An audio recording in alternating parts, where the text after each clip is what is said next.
1965. Enero. El gobierno anuncia elecciones legislativas para el mes de marzo. El Partido Justicialista obtiene la personería jurídica. Febrero. El gobierno prohíbe al Partido Justicialista participar en las elecciones de marzo. Las protestas se generalizan y el país entra en caos. Entre los miles de detenidos se encuentra el secretario general de la CGT, José Alonso. La CGT declara una huelga general de 48 horas por la detención de Alonso. La dirigencia del movimiento, bastante golpeado tras años de lucha y persecución, comienza a mostrar fisuras. Distintos sectores comenzarán a crecer buscando diversas salidas, particularmente en el sindicalismo, donde Augusto Timoteo Vándor, secretario general de la UOM, quien carga sobre sí el fracaso de la Operación Retorno, intenta llevar adelante un proyecto destinado a crear una conducción del peronismo residente en la Argentina. Dirá Vándor: si el obstáculo para que se acepte el peronismo es el general Perón, tal vez la solución consista en un peronismo sin Perón. Y enarbola una consigna: no acatar a Perón para salvar a Perón. El gobierno decide probar la teoría de Vándor de un peronismo sin Perón y autoriza la participación del Partido Justicialista en las elecciones a realizarse en Mendoza el año entrante para enfrentarlo al movimiento popular mendocino que apoya Vándor. Ante esas circunstancias, Perón ordena: ha llegado el momento en que el peronismo canalice su electorado hacia el Partido Justicialista y se presente al acto electoral con su propia denominación, ya que el neoperonismo, los partidos provinciales y las fuerzas análogas se han convertido ahora en potenciales enemigos del movimiento. Todos los dirigentes peronistas con responsabilidad en la alta conducción deben ser insospechados. Si alguno llegara a fallar, ha de ser sancionado como traidor. 1966. El 17 de abril, en la prueba piloto de las elecciones de la provincia de Mendoza, el candidato señalado por Perón aplasta al de Augusto Timoteo Vándor. La señal es muy clara. Más allá de los dirigentes, el pueblo trabajador seguía monolíticamente junto al general Perón. Tras el fracaso, Vándor se reinserta a la disciplina partidaria. Esta realidad es un duro golpe para el sector reaccionario de las Fuerzas Armadas, que ve desmoronarse el frágil tinglado pseudodemocrático que ellos sustentan. Y la preocupación que se ahonda en la cúpula militar la lleva a la conclusión de que es imperioso instaurar un nuevo gobierno monopolizador, no solo del poder político, sino también de la actividad política. El martes 28 de junio, el doctor Arturo Illia es desalojado de la Casa de Gobierno por una brigada de lanzagases de la Policía Federal y destituido de su cargo por las Fuerzas Armadas. La Junta de Comandantes dispone también la destitución de los gobernadores e intendentes. El Congreso Nacional y las legislaturas provinciales son disueltos y se separa de sus cargos a los miembros de la Corte Suprema. También es prohibida la actividad de los partidos políticos y confiscados sus bienes. Se designa al general Juan Carlos Onganía en el cargo de presidente de la República Argentina, otorgándole la suma del poder político. Perón, conocedor de la anarquía por la que atraviesa el movimiento, toma previsiones para enfrentar lo que advierte como una etapa dura de enfrentamiento con el gobierno militar, y así lo expresa en un documento que llamará Transvasamiento Generacional.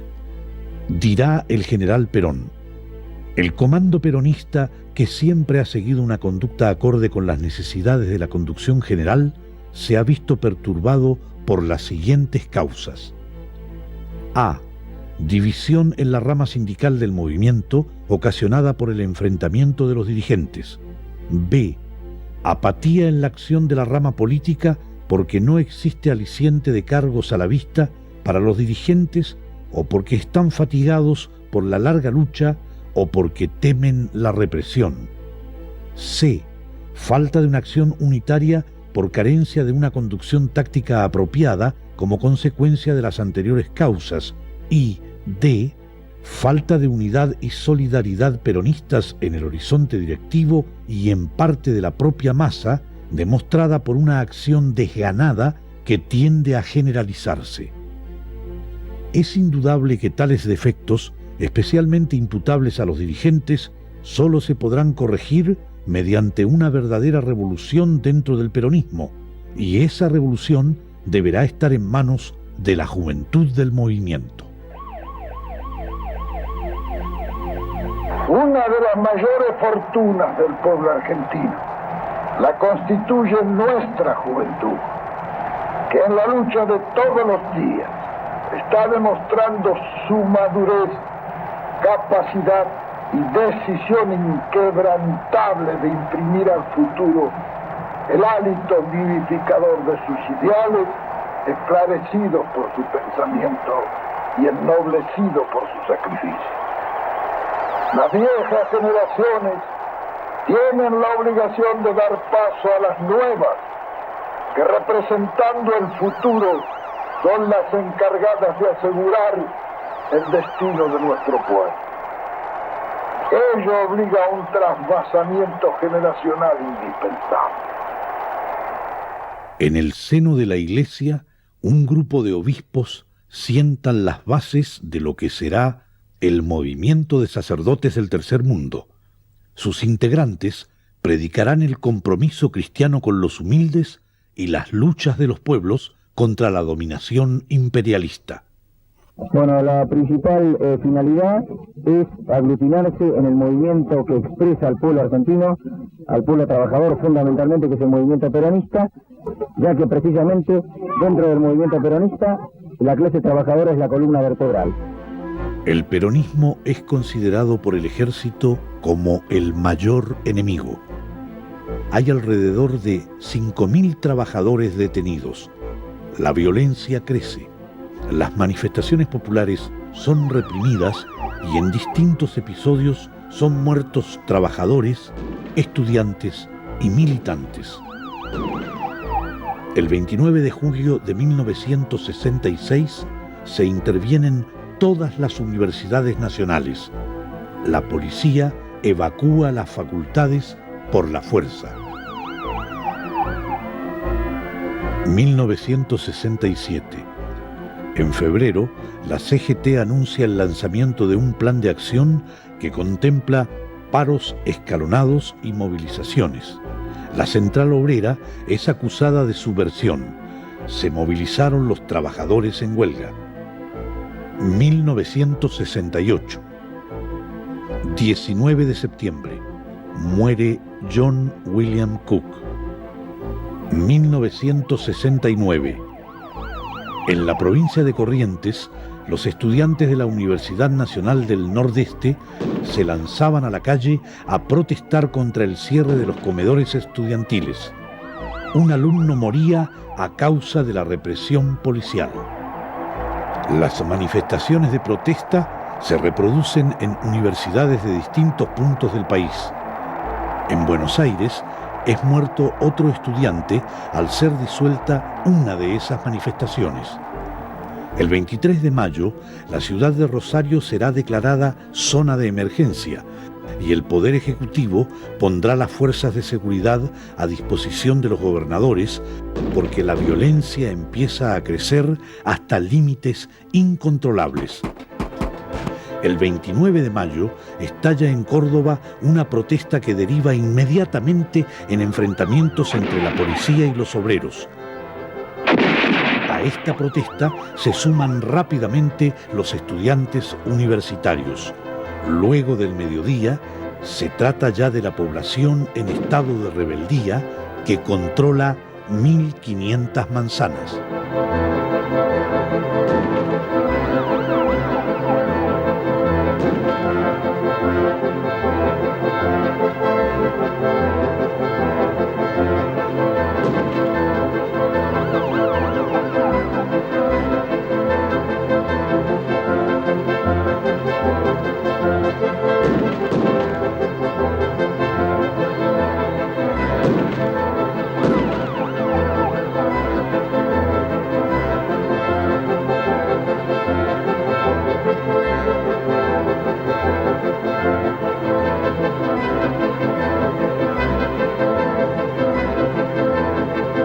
Intervienen el ejército y la aeronáutica y se decreta el toque de queda.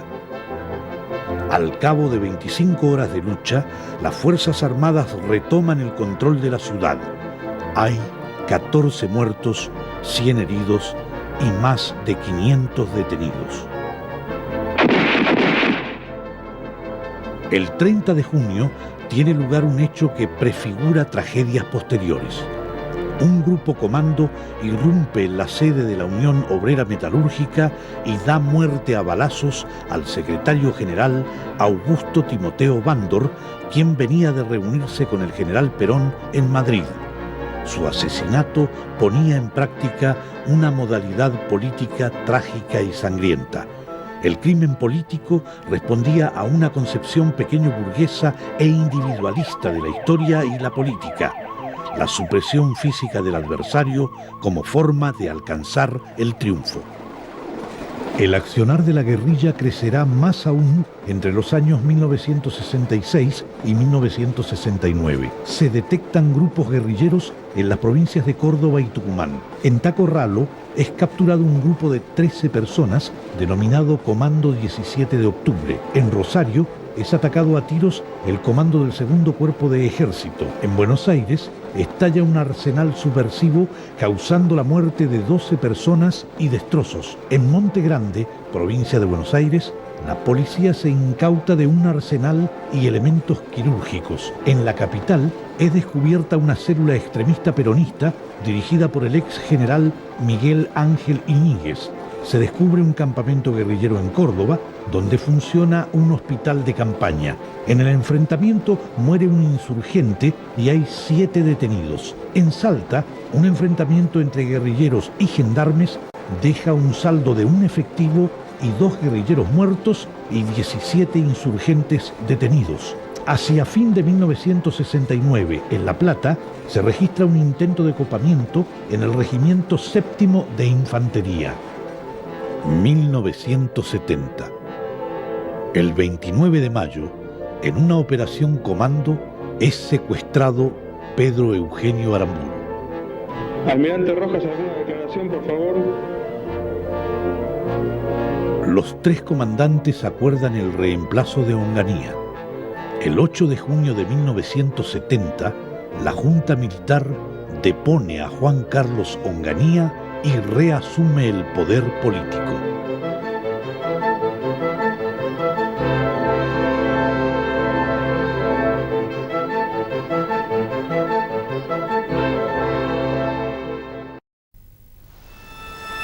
En 1970, la Junta de Comandantes en Jefe pone de presidente al general Marcelo Levingston, desconocido para los argentinos, quienes se enteraron de su existencia el día 13 de junio, cuando se anunció públicamente que desempeñaría la presidencia. Levingston asume el 18 de junio. La CGT elige como secretario general a José Ignacio Rucci, uno de los hombres fundamentales de Perón, paradigma del dirigente obrero. Con Rucci, la CGT entra en su etapa más combativa. Nuestro país se está debatiendo frente a un caos como jamás se dio en la historia. Frente a esta coyuntura histórica, el movimiento obrero argentino no está dispuesto a ser simple testigo de los acontecimientos, sino que se va a introducir de cabeza dentro de ese proceso y va a pasar a ser el gran protagonista de todos aquellos acontecimientos que estén plasmados en los sentimientos del pueblo.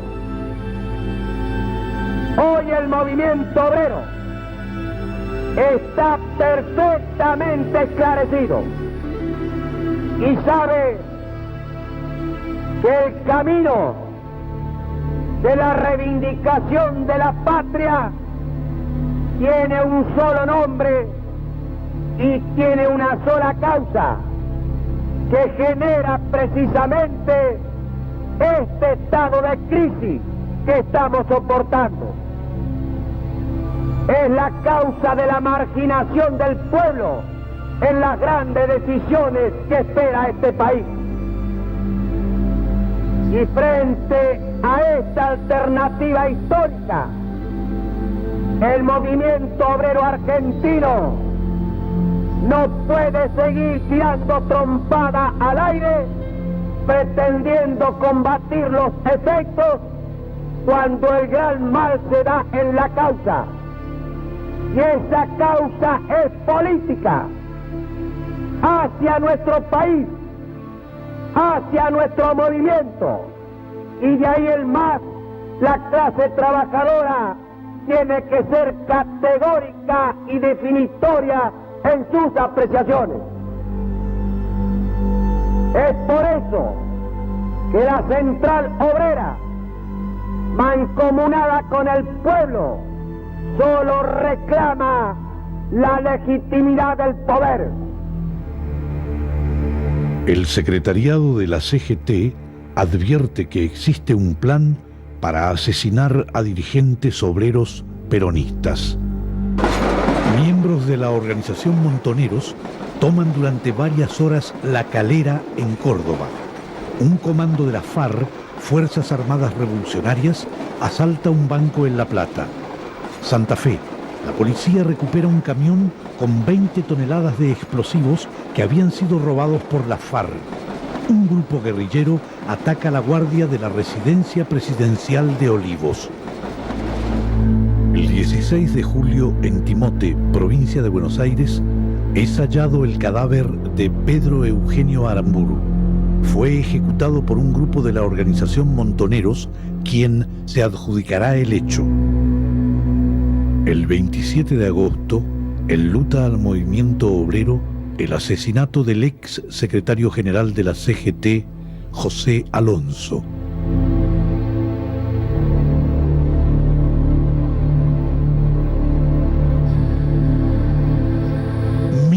...1971... 17 de marzo, se incorpora la pena de muerte al Código Penal. El movimiento obrero argentino, sindicalmente organizado, quizás lo único que esté organizado en nuestro país, reclama y reclamará permanentemente que se anule esa causa que nos ha prostituido y se abra la puerta para que por el camino ancho de la liberación entre ese pueblo y con el gobierno en sus manos dame la legítima revolución que anhelamos todos los argentinos. Se acabaron las especulaciones, ya no hay más capacidad de maniobra para nadie. Y si alguien ilusoriamente quiere torcer este proceso, será el mismo proceso que lo pasará por arriba. Ningún dirigente, ningún trabajador que realmente quiera a su patria podrá escapar a esa tremenda responsabilidad. Y esa responsabilidad se da en primer término de hacer de la unidad del movimiento obrero un símbolo y ofrecer esa unidad al país como un aporte de los trabajadores y entender definitivamente en función de lo que somos, en función de lo que hemos abrazado desde lo más profundo de nuestros corazones, que es el movimiento peronista, solamente existe en el ejercicio de la conducción de este grandioso movimiento, que es del pueblo y para el pueblo la figura del general Juan Domingo Perón. El 12 de marzo en Córdoba, la CGT dispone una huelga a la que adhieren masivamente el comercio y la industria.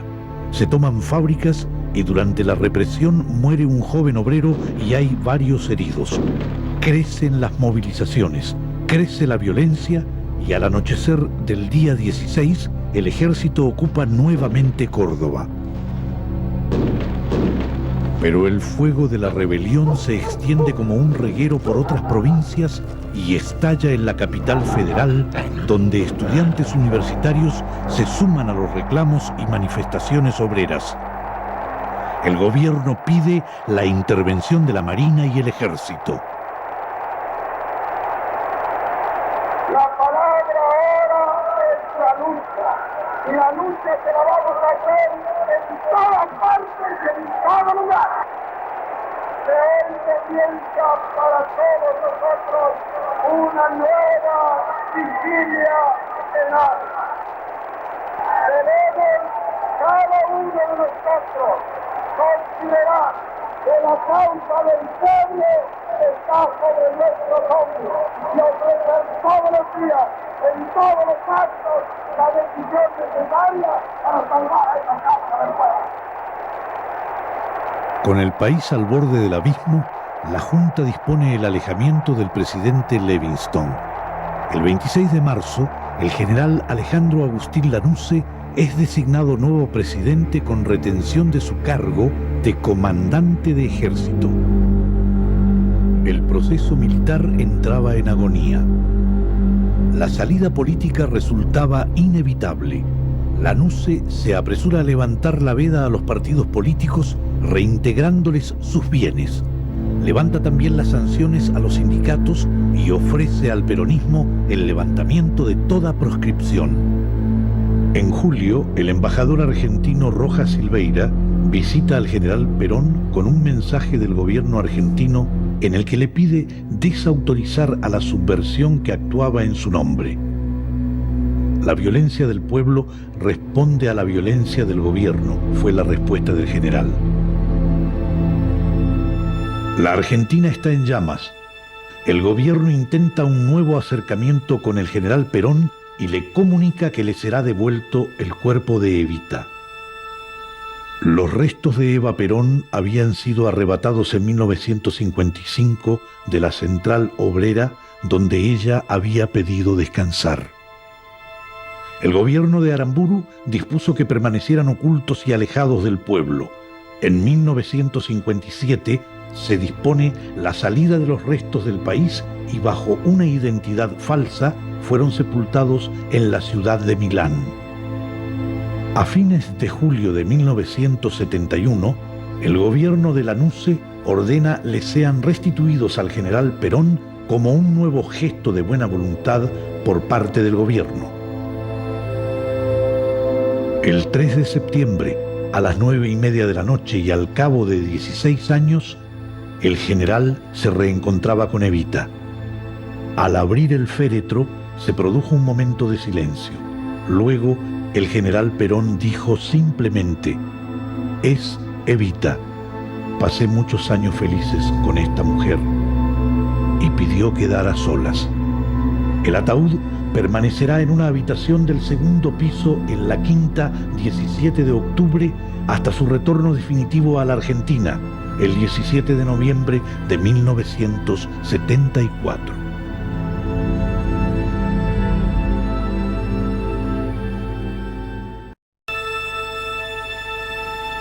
...1972... La policía en estos momentos dispersa a los estudiantes. ¿Qué están haciendo acá ustedes? Estamos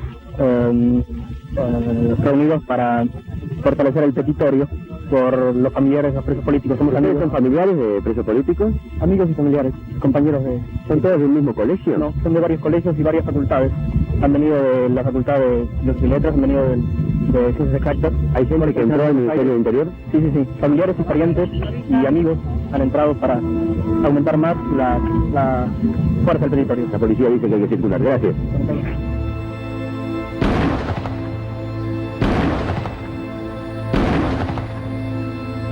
Los sabotajes de la militancia se suceden sin solución de continuidad.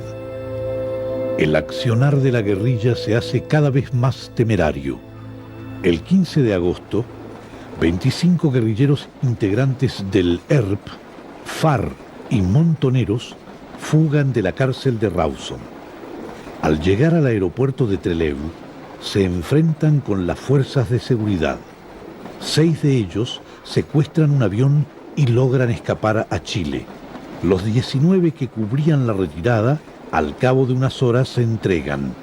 El 22 de agosto son ametrallados dentro del penal por la Guardia.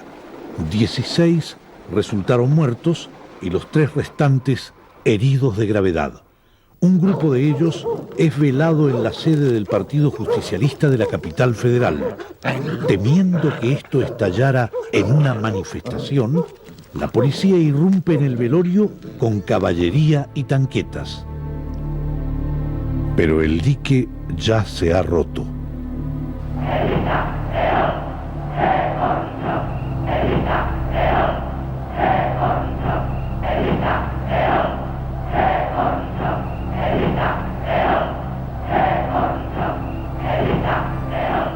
El gobierno le pide al general Perón desautorice a los grupos armados que se reclaman peronistas.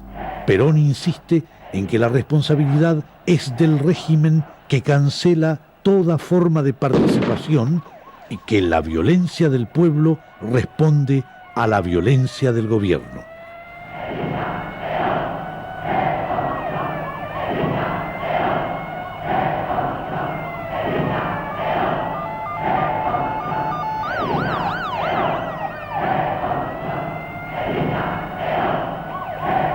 Es el fin.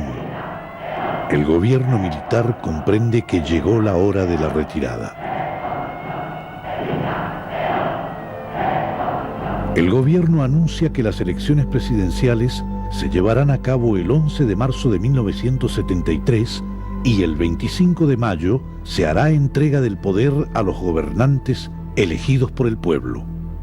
El gobierno impone la condición de que los candidatos deberán estar presentes en el país antes del 25 de agosto de 1972 y residir permanentemente hasta la fecha en que el elegido asuma el poder.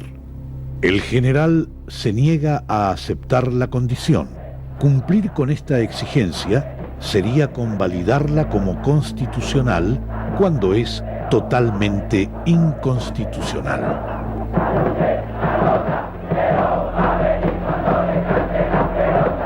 El 14 de noviembre, el general sale de Madrid hacia Roma, donde se reúne con el primer ministro italiano Giulio Andreotti. Allí da una conferencia de prensa. Y el 16 de noviembre, junto a una comitiva de 127 personalidades del peronismo, que estaba encabezada por su delegado personal, Héctor Cámpora, y que había llegado desde Buenos Aires para acompañarlo, sale de Roma rumbo a Buenos Aires para reencontrarse con su pueblo, finalizando un exilio de 17 años.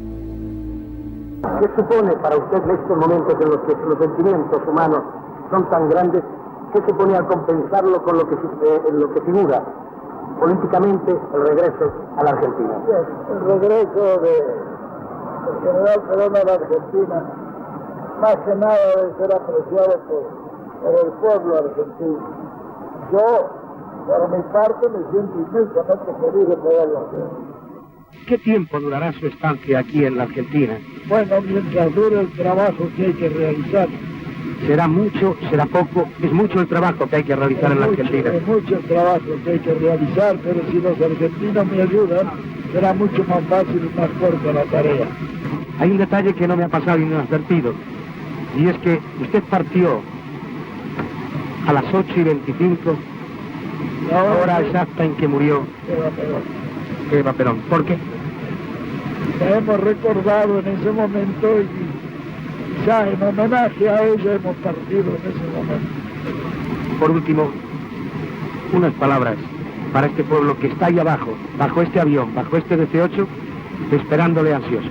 Bueno, por fin, después de tantos años, me puedo dar el inmenso placer de contemplarlo nuevamente, ya que ellos imaginarán que en estos 17 años he estado pensando siempre en ellos. ¿Y cuál será el estado de mi espíritu cuando esa enorme contemplación y pensamiento coinciden en el preciso momento de poderles saludar?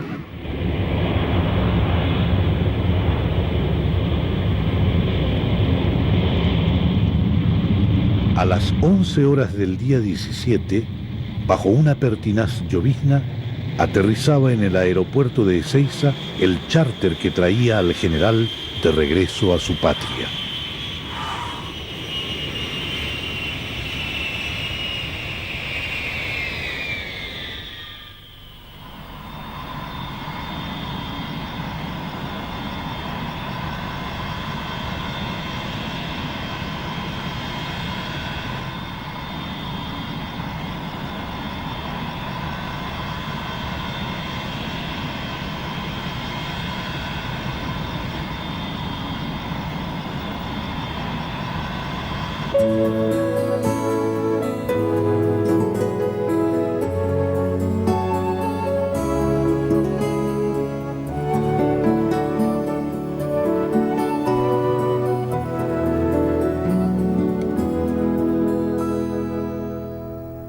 De pequeño yo tenía un marcado sentimiento armamentista, tanques de lata, de cromo y níquel y unos graciosos reservistas de plomo a mano pintados con morriones colorados que eran toda una delicia para mi mente infantil.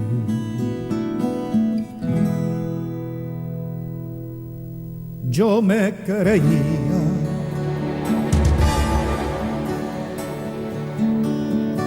como creía en el honor del paso del batallón dentro de mi habitación.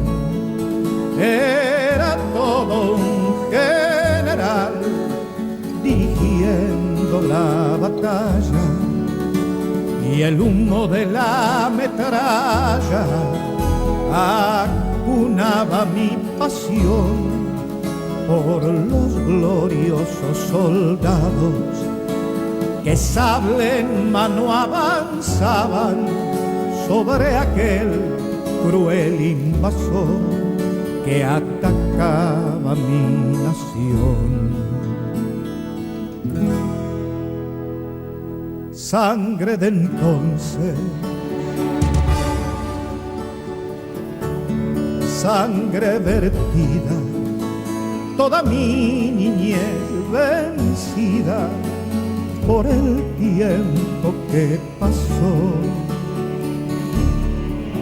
De las banderas solo jirones, de los morriones empenachados, solo un revuelo desmadejado de dolor.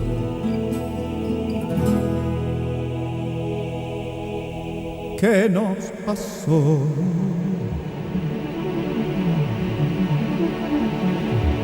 ¿Cómo ha pasado?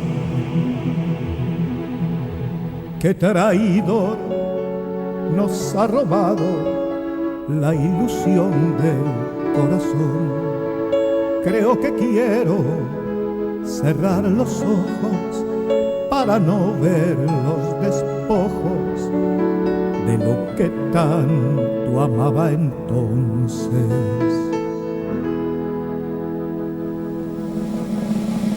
Que vuelva bruñido el bronce, que se limpien las banderas.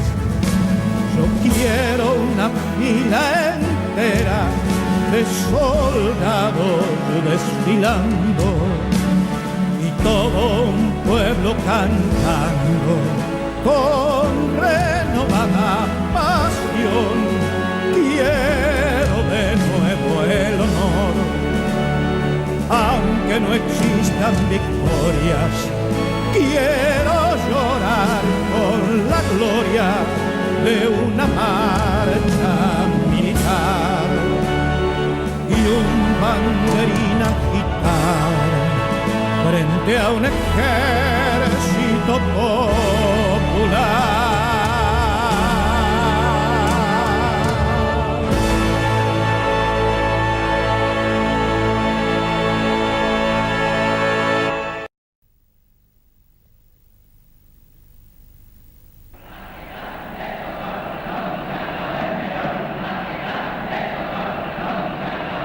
En la residencia de la calle Gaspar Campos, en Vicente López, que el movimiento había adquirido para el general, multitudinarias concentraciones no cesaban en sus cánticos de felicidad. Solo en las noches, para que el general pudiera descansar, guardaban un conmovedor silencio. Y así esperaban el amanecer en que se repetía el milagro de ver aparecer al general. Y desbordados de alegría, volvían los cánticos y las consignas. Al cabo de 3 días, y a pedido del general, cesaron los festejos. Ordenadamente, las multitudes se alejaron para que el general pudiera trabajar. Durante los 28 días que el general Perón permaneció en la Argentina, la residencia de Gaspar Campos pareció ser la verdadera sede gubernamental, tal el constante desfile de figuras políticas pertenecientes a distintos sectores. Señor, ¿qué nos puede decir de esta reunión? De esta reunión, que son mis amigos que vienen de todas las provincias a que cambiemos algunas impresiones. Son los presidentes de partidos de todas las provincias, de las 23 provincias. Ayer lo visitó el doctor Ricardo Balbín. ¿De qué hablaron? ¿Sus impresiones son favorables? ¿Son positivas? Son maravillosas. Ver tanta gente bien, capaz, idealista, que vienen a decir simplemente estamos como firmes, como piedra todos juntos. ¿No le parece a usted que eso es algo grande? Pero es usted optimista entonces, ampliamente optimista. Estaría bueno que fuera pesimista con todo eso. ¿Alguna reunión a nivel gubernamental? No, yo. No. Yo ahora soy un grasa y quiero seguir siendo un grasa, no quiero saber nada. Con la altura no quiero saber nada. Le agradecemos nuevamente. Muy amable, señor. Gracias. Chao, chao, muchachos. El 20 de noviembre se congregan en el restaurante Nino de Vicente López todos los partidos políticos, las fuerzas cívicas del país, las centrales de trabajadores y los empresarios nacionales. Queda así formado el FREJULI, Frente Justicialista de Liberación, que integran el peronismo, el Partido Conservador Popular, el MID, una fracción del socialismo, un sector de la democracia cristiana y otras agrupaciones. El radicalismo, a pesar de haber asistido, no deseó participar del frente.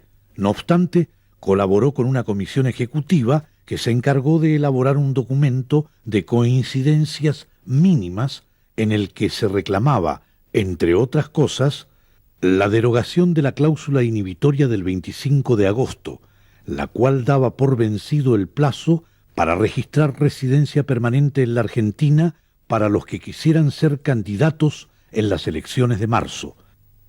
El Frente proclamó como candidato al general Perón. 29 de noviembre. El gobierno anuncia que no se modificará la cláusula proscriptiva del 25 de agosto que le impide a Juan Perón ser candidato a presidente.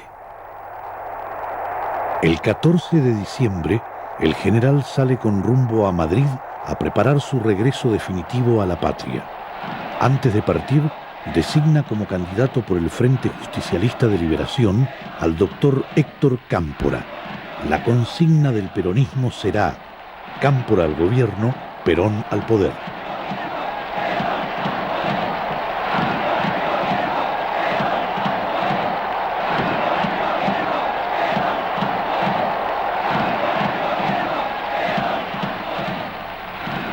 ...1973...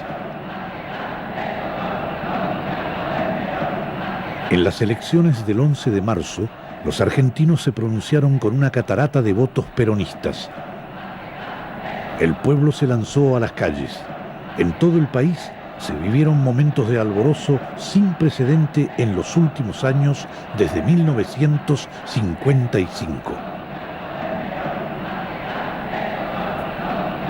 El 25 de mayo, el presidente de facto Agustín Lanusse entrega las insignias del mando al presidente electo, doctor Héctor Cámpora.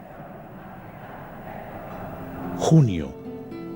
El presidente Héctor Cámpora viajó a Madrid para acompañar al general en lo que sería su retorno definitivo a la patria. El jefe de Estado español, Francisco Franco, los despide en el aeropuerto de Barajas. Pese a su larga estadía en España, el general Perón nunca lo había visto personalmente.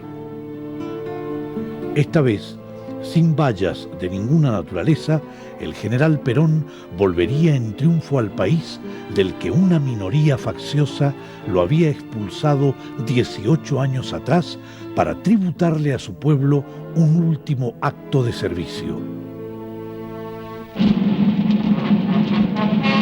20 de junio.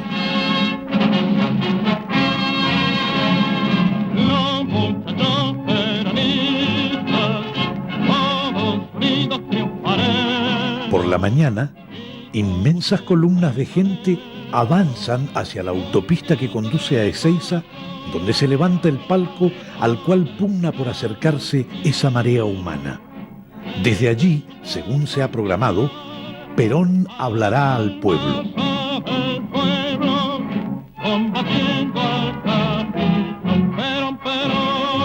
La inmensa concurrencia, llegada desde los ámbitos más lejanos del país, se distribuía sobre la avenida, así como en los bosques adyacentes. Todo era algarabía, cánticos, festejos, pero el drama estaba agazapado. Será porque me dueles, será porque te quiero, será que estoy seguro que puedes llenarme de palomas el cielo, será porque quisiera que vueles, que sigue siendo tuyo mi vuelo. Eran aproximadamente las 14 horas cuando francotiradores apostados en lejanos árboles comenzaron a disparar indiscriminadamente contra la desprevenida e indefensa multitud, sembrando el pánico y la confusión. A su vez, fuerzas encontradas del peronismo comenzaron a atacarse por el control del palco, desde donde el general se dirigiría a su pueblo, enlutando la fiesta de ese pueblo que había aguardado y luchado durante 18 años por el regreso de su líder. El vicepresidente en ejercicio de la presidencia, Vicente Solano Lima, consideró oportuno comunicarse con el avión que traía a Perón, disponiendo que él mismo aterrizara en la base aérea militar de Morón. Allí tocó tierra el jefe justicialista a las 16:45. Estamos viviendo las consecuencias de una posguerra civil que, aunque desarrollada embosadamente, no por eso ha dejado de existir. A lo que se suman las perversas intenciones de los factores ocultos que desde la sombra trabajan sin cesar tras designios no por inconfesable menos reales. Nosotros somos justicialistas. Levantamos una bandera tan distante de uno como de otro de los imperialismos dominantes. No creo que haya un argentino que no sepa lo que ello significa. No hay nuevos rótulos que califiquen a nuestra doctrina ni a nuestra ideología. Los que pretextan lo inconfesable, aunque cubran sus falsos designios con gritos engañosos, no pueden engañar a nadie. Los que ingenuamente piensan que pueden copar nuestro movimiento o tomar el poder que el pueblo ha reconquistado, se equivocan. Por eso, Deseo advertir a los que tratan de infiltrarse en los estamentos populares o estatales que por ese camino van mal. Les aconsejo que cesen en sus intentos, porque cuando los pueblos agotan su paciencia, suelen hacer tronar el escarmiento. 13 de julio. El país conoce la noticia de la dimisión del primer mandatario, doctor Héctor Cámpora, a la que se acompaña la del vicepresidente, doctor Solano Lima. Yo no sé si la emoción, la honda emoción que me embarga, me permitirá la lectura de este mensaje al pueblo argentino, porque está próximo un acontecimiento a cuyo servicio he puesto la conducta y la lealtad incuestionable de toda mi vida: el reencuentro del general Perón con su pueblo en el ejercicio pleno, real y formal de su indiscutida conducción. Ahora que el general Perón está definitivamente en el suelo patrio, ese deseo del pueblo debe tener ocasión de manifestarse sin vallas ni limitaciones de ninguna especie. Así se lo expresé personalmente al general Perón el día 21 de junio, luego de su arribo al país.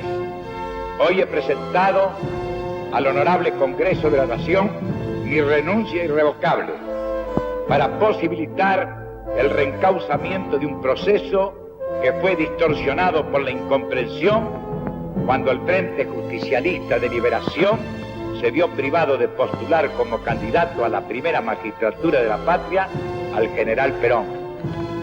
Voluntad irrebatible de todo el pueblo argentino.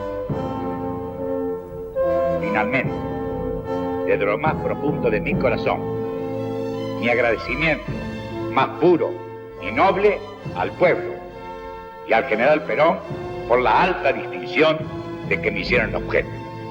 Amada mía, querida mía, ay, patria mía, de tumbo en tumbo se pierde el rumbo de la alegría.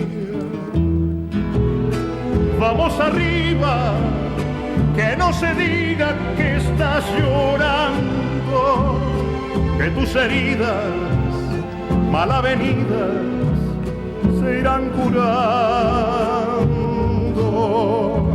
Defiende tu derecho a la vida y juntos seguiremos andando.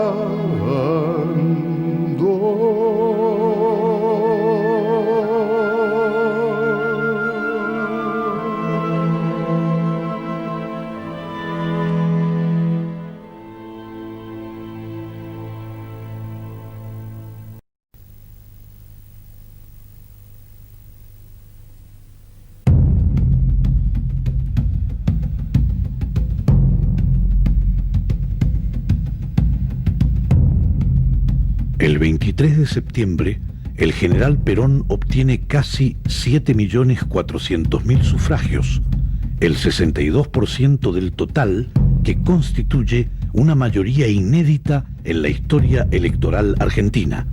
El triunfo de Perón no sorprende a nadie.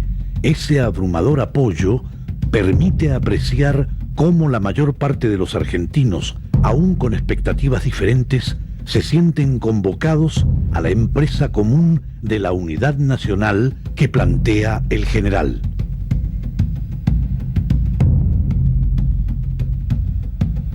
Pero el 25 de septiembre se enlutaría nuevamente el peronismo.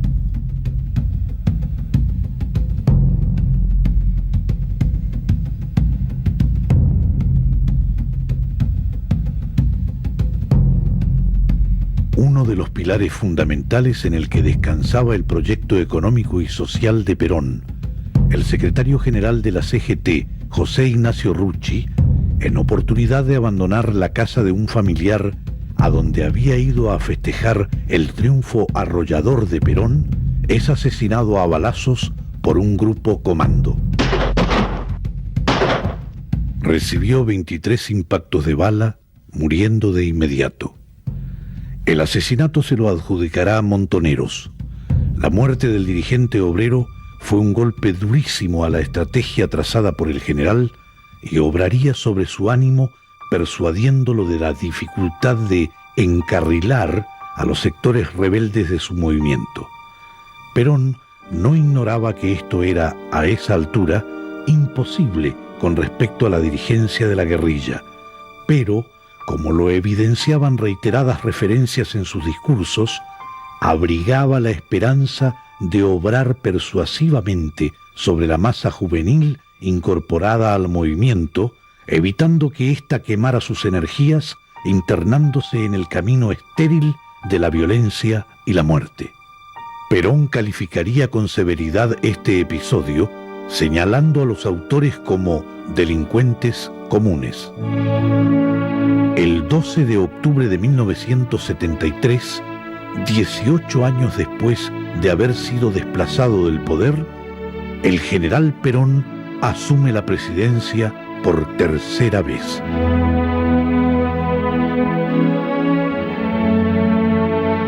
Yo, Juan Domingo Perón, juro por Dios nuestro Señor y estos santos evangelios, desempeñar con lealtad y patriotismo el cargo de presidente de la nación y observar y hacer observar fielmente la Constitución de la nación argentina. Si así no lo hiciere, Dios y la nación me lo demandarán.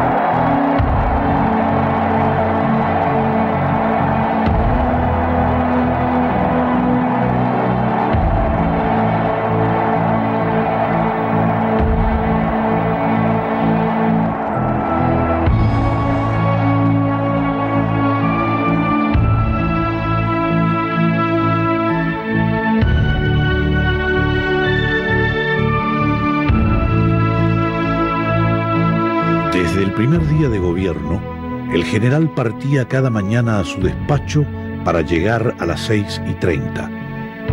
A pesar de que la custodia cambiaba a diario el trayecto, el pueblo parecía adivinar y aguardaba su paso para expresarle su amor, su agradecimiento, la alegría de verlo nuevamente timoneando el barco en la tormenta, como en aquellos días de los años felices. El general, desde la llegada a su tierra, redoblará sus esfuerzos para unir a los argentinos tras la empresa de reconstrucción y liberación del país. Ejerciendo una tarea de docencia cívica, desplegará una y otra vez su pensamiento en múltiples discursos pronunciados ante diversos auditorios, explicando los fundamentos de la revolución justicialista, alertando acerca de los desafíos del futuro y señalando el camino a recorrer para afrontarlos.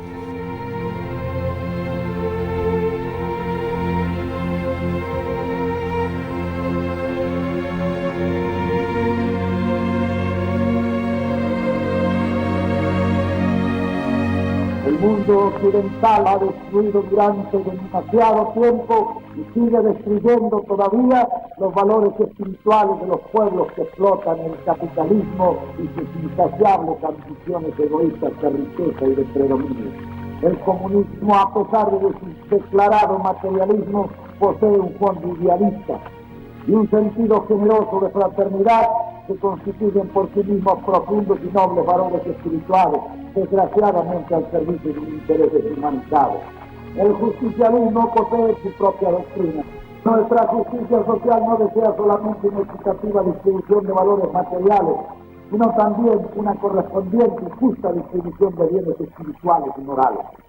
Todo lo que es o puede ser un bien de la sociedad ha de llegar al pueblo, que es el destinatario final de todos los bienes que Dios ha puesto en manos de los hombres. Por eso luchamos entre todos los privilegios y en cualquiera de sus formas, económicas, sociales o políticas. Porque todo privilegio significa en alguna forma el injusto acaparamiento individual de valores que deben ser distribuidos equitativamente en beneficio del pueblo. La justicia social del peronismo se opone a todo privilegio. Así se trata de un monopolio económico, de una oligarquía política o de cualquier otra forma material o espiritual que no tenga como ideal de sus afanes el bien del pueblo y su felicidad. ¿Acaso por eso mismo decimos que en esta tierra los únicos privilegiados son los niños? Porque son los únicos que nunca pueden utilizar ese privilegio como instrumento de explotación o de opresión. Creo firmemente que ya llega en el mundo la hora de los pueblos. Las instituciones que quieran mantener el cerco de sus antiguos privilegios y niegan la realidad del pueblo impidiéndole que penetre en sus cuadros directivos, serán destruidos por la avalancha de las masas que surgen desde el principio de la historia por caminos de sangre y de dolor, pero con una marea incontenible de libertad y de justicia. Nuestra única gran virtud ha sido adelantarnos al tiempo en su evolución irreversible y organizar la marea, para que el paso de esa edad a otra edad de nuestra historia se realice sin grandes inconvenientes y sin mayores sacrificios. La hora de los pueblos ya no es una palabra de la jerga demagógica en las mentiras democracias de nuestro tiempo. Los pueblos están abriéndose camino entre la maraña de redes y de sombra que los aprisionaba. Ninguna fuerza los podrá detener en ese camino de liberación. La sed de justicia que llena la boca y el corazón de la humanidad ya no podrá ser apagada ni con palabras ni con dinero. En nuestros tiempos se cumplirán inexorablemente las palabras de Cristo y serán bienaventurados los que tengan sed de justicia, porque ellos serán saciados y saciados de justicia en la plenitud de su realidad. Yo me enorgullezco de que el pueblo argentino, levantando la doctrina peronista como bandera de sus ideales, sea el que inicia la marcha de los pueblos en este momento trascendental de la humanidad. La nuestra, señores, es una marcha de victoria ineludible. ¿Acaso nosotros, como todos los que en el mundo han levantado una bandera por primera vez, caigamos aparentemente derrotados en nuestro afán casi infinito de justicia y libertad? Pero la marcha no será interrumpida por nuestra caída. Detrás de nosotros vienen todos los pueblos del mundo sedientos de libertad y de justicia. La justicia y la libertad no se regalan, se conquistan, se defienden y muchas veces hay que morir por ello. Quienes quieran oír, que oigan. Quienes quieran seguir, que sigan. Mi empresa es alta y clara, mi causa es la causa del pueblo.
Y bueno, que el pueblo está contento y eso es lo que me interesa. La mitad de la tarea del gobierno para mí está en que el pueblo esté contento. El pueblo contento comienza el camino de la felicidad y eso es una de las funciones fundamentales del gobierno. La otra es la de hacer la grandeza del país. Eso se hace despacito y de a poco. Chao, que siga. Chao.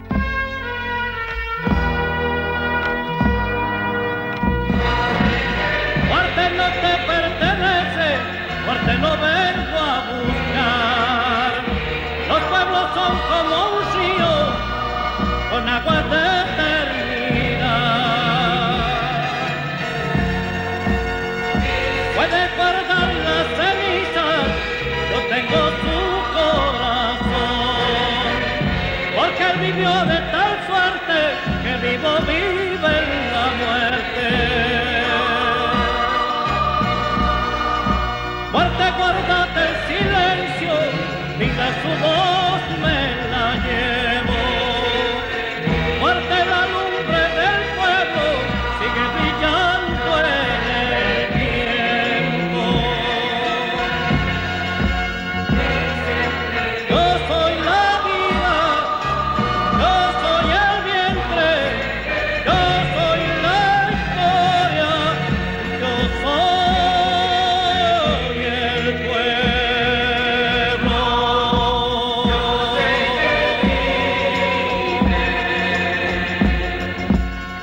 El justicialismo es una nueva filosofía de la vida, simple, práctica, popular, profundamente cristiana y profundamente humanista. Como doctrina política, el justicialismo realiza el equilibrio del derecho del individuo con el de la comunidad. Como doctrina económica, el justicialismo realiza la economía social poniendo el capital al servicio de la economía y esta al servicio del bienestar social. Como doctrina social, el justicialismo realiza la justicia social que da a cada persona su derecho en función social. No existe para el peronismo más que una sola clase de hombres, los que trabajan. Compañeros, deseo que Dios derrame sobre ustedes todas las venturas y la felicidad que merecen. Yo llevo en mis oídos la más maravillosa música que para mí es la palabra del pueblo argentino. Yo soy la vida, yo soy el vientre, yo soy la historia, yo soy el pueblo. El 1 de julio de 1974, a las 13:15 horas, el general Perón entró en la inmortalidad.